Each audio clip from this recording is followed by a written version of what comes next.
Wadah Bekesa, ngobrol asik penuh inspirasi. Assalamualaikum warahmatullahi wabarakatuh. Sadulur, saluran dakwah lintas umur. Malam ini saya berjumpa dengan Nur Khadijah ataupun Khadijah. Seorang wanita yang sangat luar biasa, banyak prestasi, menginspirasi, dan yang paling terpenting banyak juga sesuatu hal yang sudah diperbuat. Beliau merupakan Putri Muslimah 2019. Assalamualaikum. Wah, Masya Waalaikumsalam Allah. warahmatullahi wabarakatuh. Sehat ya Khadijah ya? Sehat, alhamdulillah. Saya itu, Gimana nih Kak Rudi, sehat? Alhamdulillah sehat. Alhamdulillah. Saya senang banget malam ini karena kedatangan tamu yang spesial. Oh, Masya Allah, bukannya setiap tamunya spesial ya? Orang-orang yang luar biasa, Masya Allah. Allahu Akbar ya. Oke Khadijah, kita mau ngobrol ya, tentunya ini saya pengen biar kawan-kawan kita juga banyak belajar, karena belajar itu katanya Iya. kata Imam Ghazali itu kan setiap tempat adalah sekolah, Iya, setiap benar. orang adalah Setiap orang adalah guru Benar. gitu. Nah, oleh karena itu malam ini saya banyak melihat aktivitas Khadijah yang sangat segedabrek gitu. Apa segedabrek ya? Gedabrek itu suatu istilah yang menyatakan bahwa Apa? banyak Banyak ya. Iya, Tapi iya, iya. padahal nggak juga Kak sebenarnya. Masih banyak kegiatan Kak Rudi ini lah. Kalau dibandingkan Khadijah ini masih miskin pengalaman lah Khadijah kalau disandingkan dengan Kak Rudi ini yang Masya Allah kegiatannya juga tentunya sangat banyak manfaatnya juga untuk orang lain. Masya. Iya. Oke Khadijah, saya lihat Khadijah di Instagram, di Facebook, kemudian di media sosial banyak sekali aktivitas, terutama aktivitas yang mengajak orang untuk berbuat baik. Dan seiring saya mempelajari, saya melihat aktivitas Khadijah, saya berpikir gini, apa sih yang melatar belakangi dan mendorong sehingga perempuan satu ini sampai sedemikian? Kira-kira gimana sih itu ceritanya gimana? Kok sampai jadi Putri Muslimah, kemudian apalagi sekarang sudah bekerja gitu kan? Itu gimana? Apa sih yang mendorong Khadijah seperti itu gitu? Oke, kemudian yang seperti Kak Rudini tanyakan tadi ya, apa sih yang mendorong Khadijah untuk melakukan kegiatan-kegiatan tersebut? Berlandaskan dari ini, kan ada yang mengatakan bahwa sebaik-baik manusia adalah yang paling bermanfaat ya Kak ya. Jadi Khadijah ingin tuh menjadi sebaik-baik manusia. Kita kan hidup hanya sekali.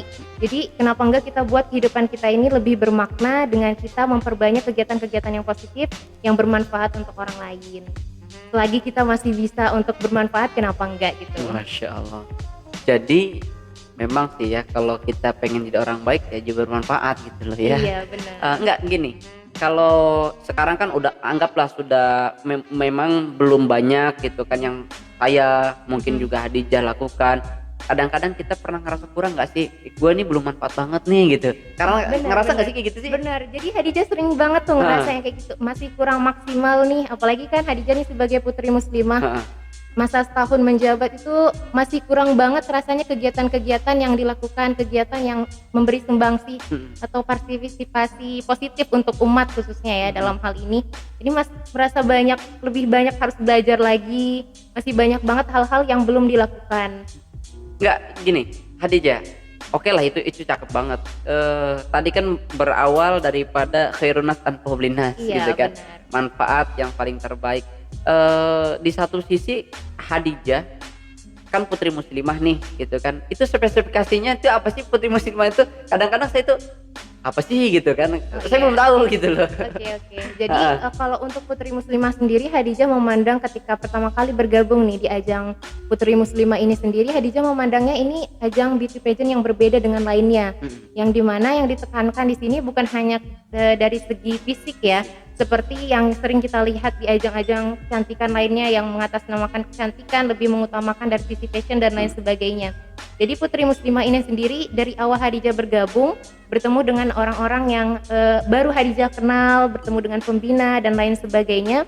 Dari situ Khadijah semakin menyadari bahwa yang dicari di sini bukan hanya dari segi fisiknya, tetapi juga dari dalam. Bagaimana dia mempunyai visi misi ke depan untuk bermanfaat bagi umat. Jadi tujuannya itu diarahkan ke arah dakwah Kak. Bahkan pada saat Khadijah mengikuti proses seleksi Putri Muslimah ini sendiri tidak ditekankan dari segi tinggi badan maupun berat badan, itu sebenarnya nggak ada kriteria untuk itu. Sehingga ini semakin membuka mata Khadijah bahwa oh ternyata masih ada di zaman sekarang ini ajang-ajang yang bukan hanya memandang dari segi fashion dan lain sebagainya, tetapi juga ada kegiatan yang benar-benar bisa kita jadikan sebagai wadah kita untuk bisa menjadi batu lompatan untuk kita bisa bermanfaat seperti tujuan di awal tadi. Di awal tadi ya. Iya benar. Berarti motivasi ngikutin apa Putri Muslimah apa? Sama juga? Iya sebenarnya sama, tujuannya yaitu karena kan kita melihat ya Kak saat ini ketika kita memiliki suatu brand yang kita pegang, maka kita akan lebih mudah untuk didengarkan oleh orang lain ketika kita mungkin konsolidasi dengan orang-orang yang berada mungkin di atas kita gitu posisinya. Maka kita akan lebih mudah untuk menyampaikan, kita akan lebih didengarkan dan lain sebagainya. Jadi Khadijah berharap dengan adanya brand Putri Muslimah ini yang melekat pada diri wanita muslimah nantinya akan justru mempermudah kita ketika kita ingin melakukan hal-hal yang bermanfaat untuk umat gitu. Karena ketika kita menjadi orang biasa saja, mungkin saja ketika kita ini berbicara di depan gubernur atau mungkin di depan orang-orang petinggi-petinggi, justru kita tidak didengarkan gitu. Betul. Jadi kita harus maka dari itu kenapa tuh Islam harus kuat dalam berbagai aspek. Masya Allah. Berarti kalau saya lihat gitu kan, saya juga teringat sepertinya berawal daripada niat gitu kan ya. Benar. Kadang-kadang sih dalam sebuah ajang ataupun kompetisi yang pengalaman saya gitu loh, pernah mengikuti beberapa, kadang-kadang memang kita kadang-kadang lepas daripada niat. Benar. Ya kan, padahal udah jelas banget itu kan, sesungguhnya segala sesuatu itu tergantung daripada niat. Innamal a'malu binniyat gitu. Nah, Khadijah sendiri saya melihat bahwa punya niatnya itu ya memang karena ikut Putri Muslimah karena menilai ada sesuatu yang berbeda gitu loh ya. Itu di samping seperti itu Khadijah. Ini bukan mengintegrasi ya, jadi sharing gitu loh. Memang ada minat untuk berdakwah Khadijah. Kalau di awal kan memang Khadijah pendidikan basicnya mulai dari madrasah ibtidaiyah, sanawiyah hingga aliyah memang backgroundnya Islam ya. Jadi kemudian masuk ke umum itu justru pada saat berkuliah. Jadi memang sudah dididik kebetulan dari keluarga juga yang mengutamakan dari sisi agama. Jadi tertarik untuk bisa melakukan hal-hal seperti itu walaupun mungkin masih dalam proses belajar yang masih kurang banget gitu ilmunya. Tapi kenapa enggak kita untuk mencoba ikut terlibat dalam kegiatan-kegiatan seperti itu. Oh kita banyak yang sama ya? Wah. Ya asli serius, saya bukan mengada-ngada tapi serius. Saya juga sama MI gitu kan, MTS, lalu MAN ya Alia. Tapi begitu universitasnya baru umum. Benar. Khadijah sama kan? Iya, kan? Jadi gimana itu kayak ngerasa salah, kayaknya masuknya harusnya di IAIN atau UN deh ini. Betul. Kalau saya dulu begitu lulus gitu kan, memang diterima sih di IAIN sama dengan di universitas umum. Tapi karena saya niatnya dulu cita-cita saya pengen jadi menteri dalam negeri gitu kan. Jadi saya pikir nggak mau di mana di IAIN agama banget gitu kan. Saya maunya di Unmum aja. Kebetulan saya diterima di Sospol gitu kan. Jadi makanya udah saya berproses di situ. Ternyata kembalinya memang doa orang tua kali ya. Iya. Gitu. Jadi balik lagi ke semula gitu ya. Iya itu. Karena itu. Kok kenapa jadi kesini gitu kan? Akhirnya sudahlah, mungkin ini rencana Tuhan gitu kan, karena kita punya rencana, Tuhan juga punya rencana. Benar. Terus Khadijah, kalau saya dari keluarga dengan aktivitas Khadijah yang ngedabrek tadi itu mendukung nggak? Kalau untuk keluarga ya alhamdulillahnya mendukung selama kegiatan itu positif. Tapi ya mungkin ada beberapa hal dibatasi karena kondisinya Khadijah sebagai perempuan yang dimana kan perempuan memang ada sedikit pembatasan kalau dibandingkan dengan laki-laki ya, misalnya aja mengenai jam malam, kemudian juga untuk kegiatan-kegiatan yang berkumpul dengan orang-orang di luar bukan muhrim kita dan lain sebagainya masih dibatasi dalam hal seperti itu. Tapi selama ini untuk kegiatan-kegiatan yang positif cukup mendukung. Kembali lagi sih ke bagaimana kita meyakinkan orang-orang terdekat kita bahwa apa yang kita jalani ini baik dan apa yang kita jalani ini insya Allah benar gitu. Satu lagi nih. Iya, oke. Nggak apa-apa, banyak-banyak ya. Allahu Akbar. Hari ini problem yang dialami oleh anak-anak muda selain penyakit malas yang biasanya yang menjadi sebuah kendala, gua kan banyak aktivitas gitu kan. inilah itulah. Enggak, gue itu susah banget untuk mengatur waktu. Tips iya. dari Hadijah untuk mengatur waktu gimana? Manajemen waktu Manajemen ya. waktu. Jadi ini sendiri yang pernah Hadijah alami waktu awal-awal kuliah dulu. Karena Ya. kan berbeda gitu masa sekolah dengan masa kuliah, di mana masa kuliah kita harus dituntut lebih bisa memanajemen waktu kita sendiri karena kan kita diberi kebebasan penuh nih. Apalagi waktu kuliah kita disuruh biasa memilih mata kuliah yang ingin kita ambil di jam berapa, hari apa aja gitu, dosennya siapa aja. Jadi lebih ke arah kita sendiri sih yang memprioritaskan mana yang lebih penting menurut skala prioritas kita. Apalagi Hadijah di awal-awal juga karena sangat tertarik ya dengan organisasi. Sebenarnya nih ya kayaknya terang-terangan aja nih.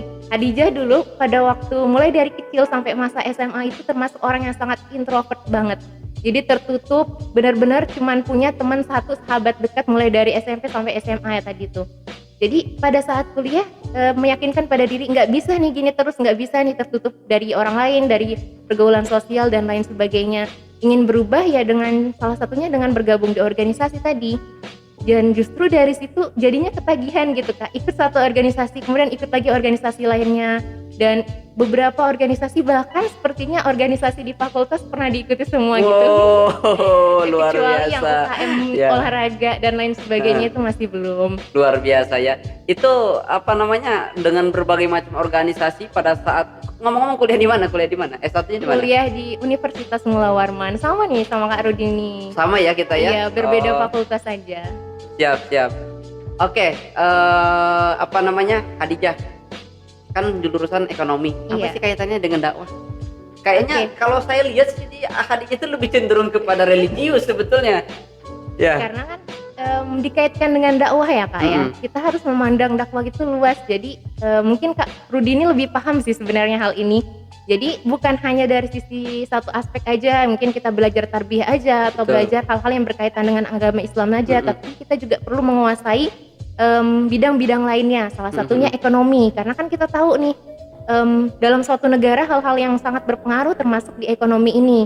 Bagaimana tadi seperti yang pernah Hadijah sampaikan bahwa bagaimana kita nih bisa kuat dalam berbagai bidang. Nah, salah satunya di ekonomi. Ketika kita sudah memiliki peran di ekonomi ini, kita akan membawa nama Islam ke kancah yang lebih tinggi lagi gitu. Kita bisa memperkenalkan Islam bahwa oh inilah Islam, agama yang rahmatan lil alamin, agama yang terbuka gitu.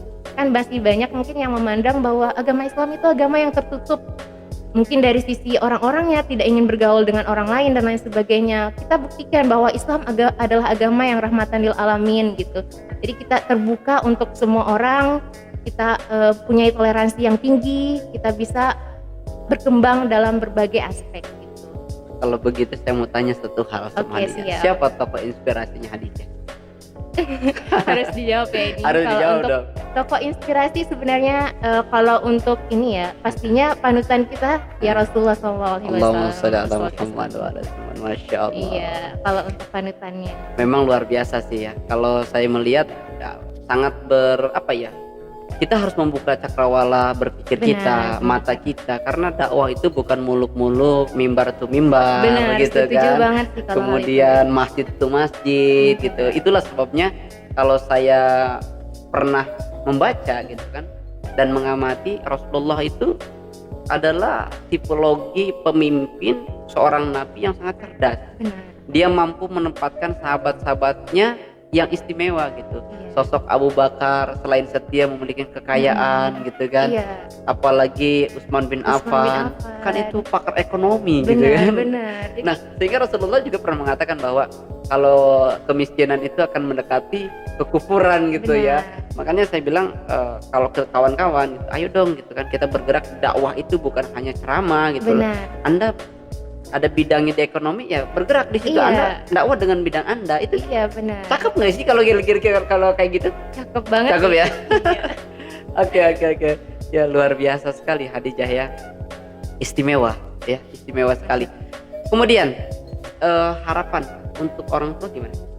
Harapan untuk orang tua ya, karena Hadijah sendiri kan untuk bapak udah berpulang ke rahmatullah gitu, dan saat ini hanya tertinggal ibu nih.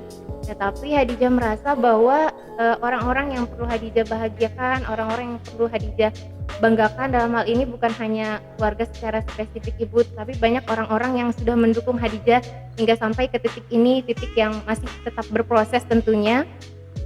Banyak sekali keluarga orang-orang terdekat yang mendukung pada saat Khadijah berada di titik rendah, khususnya pada saat ditinggal oleh ayah gitu waktu itu. Itu titik terendah. Itu merasa titik terendah yang benar-benar kayak hidup rasanya ingin stuck aja, udah sampai di situ aja gitu. Lagi apa ya, kan kita tahu gitu, mungkin udah jadi rahasia umum juga bahwa kan anak perempuan itu memang biasanya lebih dekat, cenderung lebih dekat ke ayah ya. Jadi Khadijah sebagai anak satu-satunya perempuan nih dalam keluarga, ketika ditinggal ayah itu rasanya kayak hampa, kehidupan tuh kayak rasanya nggak mau berjalan lagi. Seperti hidup kan mati pun tak mau gitu ya. Iya, kayak lagu ya kayak. Kayak lagu ya. Itu usia berapa ayah? Untuk usianya kurang tahu Kurang tahu spesifiknya ya. Sakit. Itu udah berjalan kuliah atau gimana pada saat itu baru aja nih, tepat 1 minggu, inget banget 1 minggu setelah masuk berjalannya perkuliahan, dan inget banget bahwa yang meminta untuk kuliah ini adalah yang keinginan terbesar dari bapak gitu. Iya, karena kan ya masih cenderung sering gitu apalagi di pemikiran di perkampungan gitu, kalau bahwasanya anak perempuan itu ya setelah lulus SMA ya sudah, biasanya di rumah aja nunggu lamaran gitu ya. Atau mungkin kerja atau apa gitu, nggak usah lah berpendidikan tinggi-tinggi, masih ada pemikiran seperti itu gitu, nggak usah pendidikan tinggi-tinggi, atau ujung-ujungnya juga bakal jadi ibu rumah tangga, bakal ngurus suami, biar aja laki-laki yang sekolah tinggi dan lain sebagainya. Jadi cukup miris dengan pemikiran seperti itu. Kita pun perempuan juga memiliki hak untuk menempuh pendidikan yang tinggi. Kita juga berhak untuk terus belajar, mengembangkan potensi yang ada pada diri kita gitu. Jadi yang paling mendukung waktu itu ya bapak gitu. Sampai pada saat itu ingin dikuliahkan di tempat yang terdekat nih dari daerah. Tapi pada saat itu kenapa nggak dicoba di Samarinda aja? Kebetulan kan di Samarinda juga ada keluarga, jadi nggak sendiri. Jadi benar-benar yang paling diingat saat itu, penyemangat itu ya almarhum bapak. Semua orang pasti mengalami titik terendah. Benar. Dan kawan-kawan kita di luar juga pasti mengalami itu. Benar. Bagaimana semuanya. caranya Khadijah kok bisa bangkit dan setegar itu? Gimana itu caranya?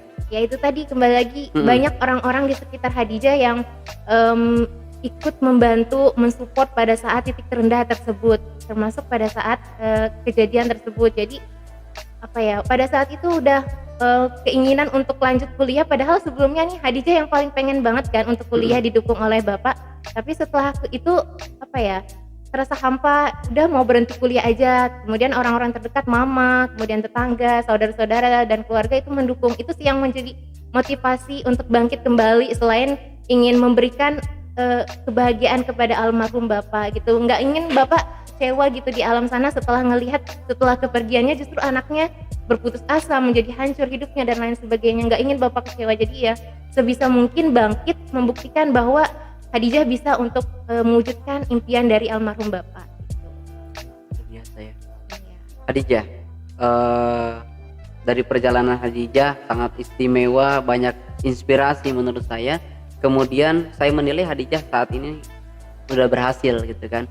Mulai dari proses belajar sebenarnya. Mulai dari udah terpilih jadi putri muslimah, masuk kepada arena kebermanfaatan, lalu kuliah juga lulus cepat gitu kan, dan sekarang sudah bekerja. Otomatis kan semua ini dipersembahkan untuk orang-orang yang Khadijah cintai. Iya. Kira-kira nih, andaikan ibu sama bapak nih, bapak kan sudah nggak ada. Iya. Apa sih ya, kalau seandainya mereka melihat Khadijah hari ini, apa yang kira-kira ingin Khadijah sampaikan dengan posisi Khadijah udah masuk di titik yang seperti ini? Ya, untuk orang-orang yang mungkin selalu mendukung Khadijah, dalam hal ini yang paling berkesan itu adalah mama pastinya, kemudian juga tante yang sudah seperti menjadi ibu kedua bagi Khadijah. Khadijah ingin berterima kasih kepada semuanya yang sudah mendukung hingga sampai pada titik ini. Tentunya titik ini masih belum puncak ya, tapi masih berproses untuk terus memperbaiki diri. Khadijah berterima kasih banget. Tanpa doa dan dukungan dari keluarga, dari orang-orang terdekat dari Khadijah, mungkin Khadijah tidak bisa setegar saat ini gitu. Mungkin nggak bisa nih berdiri di hadapan Kak Rudini seperti sekarang ini. Ya Allah, Insya Allah. Harapan Khadijah ke depan mau seperti apa? Harapannya sih ingin bisa terus bermanfaat meskipun nanti setelah Putri Muslimah ini selesai, karena bagi Hadijah menjabat itu mungkin hanya setahun, tapi sebisa mungkin kita bisa terus menginspirasi, bisa terus bermanfaat seumur hidup kita gitu. Jadi harapannya ya setelah ajang ini pun berakhir, setelah Hadijah dia misioner, Hadijah tetap bisa menjadi orang-orang yang menjadi inspirasi untuk orang lain. Amin, amin, amin. Amin. Jangan khawatir, kalau selesai nanti di misioner tenang aja, masih ada Rudini Center yang saya penampung. Oke, Hadijah ya Allah Akbar, senang banget gitu kan. Saya sangat menarik sekali dengan perjalanan dakwah Hadijah, bahwa dakwah nggak harus di mimbar, nggak harus yang bentuk ceramah dan lain sebagainya. Ke depan, karena Hadijah ini perempuan, kira-kira nih, dan juga putri muslimah, harapan buat muslimah apa? Ya. Atau bukan hanya muslimah, seluruh wanita Indonesia bahkan dunia gitu, harapan Ya. Hadijah sendiri gimana untuk para perempuan Indonesia? Untuk para perempuan di seluruh dimanapun kalian berada, perempuan itu diciptakan dengan begitu sempurna. Ketika menjadi seorang anak, dia akan menjadi permata hati untuk orang tuanya, dan ketika dia menjadi seorang istri, dia akan melengkapi separuh dari agama suaminya tentunya, dan ketika dia menjadi seorang ibu, maka surga berada di bawah telapak kakinya.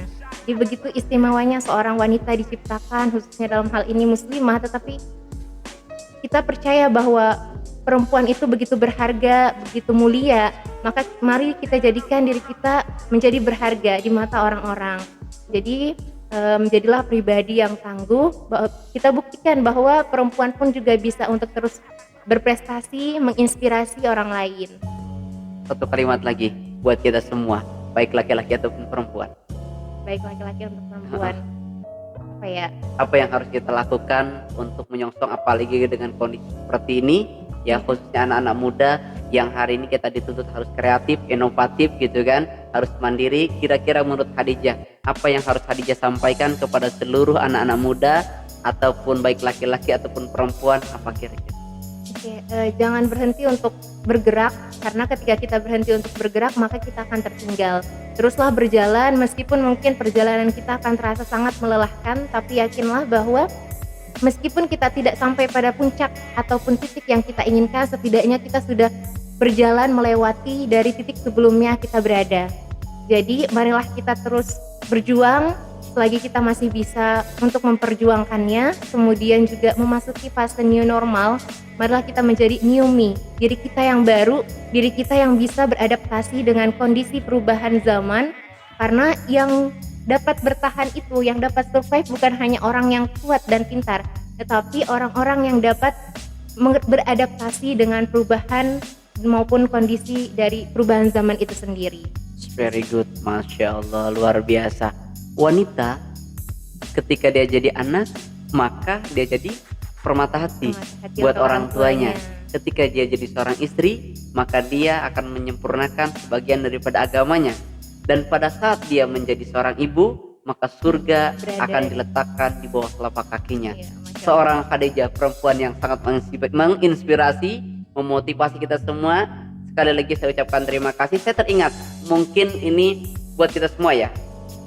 Mungkin Hadijah pernah membaca di dalam Al-Quran itu, tepatnya dalam Quran surah An-Nahl ayat 97 itu bunyi gini: Man amila sholihan min dzakarin aw unsa wa huwa mu'minun fala nuhyanu hayatan thayyibah.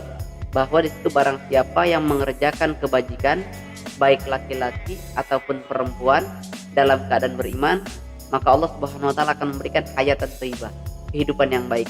Mungkin salah satu yang Hadijah hari ini lakukan juga melepaskan daripada tidak ada lagi perbedaan antara laki-laki dan perempuan, kecuali dalam konteks syariat mungkin ya. Jadi laki-laki boleh bekerja, wanita pun boleh. Iya, selama kita tidak melanggar dari koridor kodrat kita. Betul. Selaku sebagai seorang wanita tentunya kan memang sudah diatur sebenarnya secara detail dalam Islam sendiri kan. Jadi bagaimana kita untuk bisa menyesuaikan kembali dengan syariat yang ada gitu. Kalau dari persentase, seberapa besar pentingnya seorang perempuan harus berpendidikan? Sangat penting. Kalau menurut Hadijah pribadi, karena kan kita nantinya akan menjadi seorang ibu yang akan mencetak generasi penerus untuk masa yang akan mendatang kan. Gimana kita bisa membuat generasi mendatang itu lebih baik lagi ke depannya ketika seorang ibunya saja tidak mengerti untuk cara mendidik yang baik.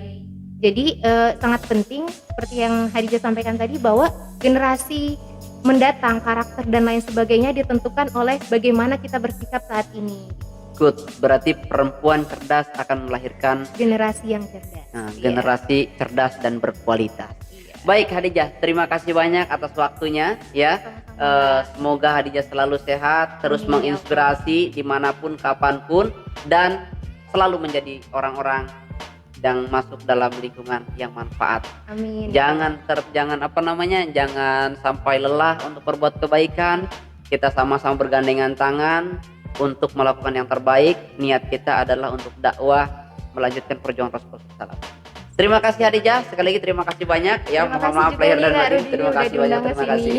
Siap, mudah-mudahan bermanfaat. Assalamualaikum warahmatullahi wabarakatuh.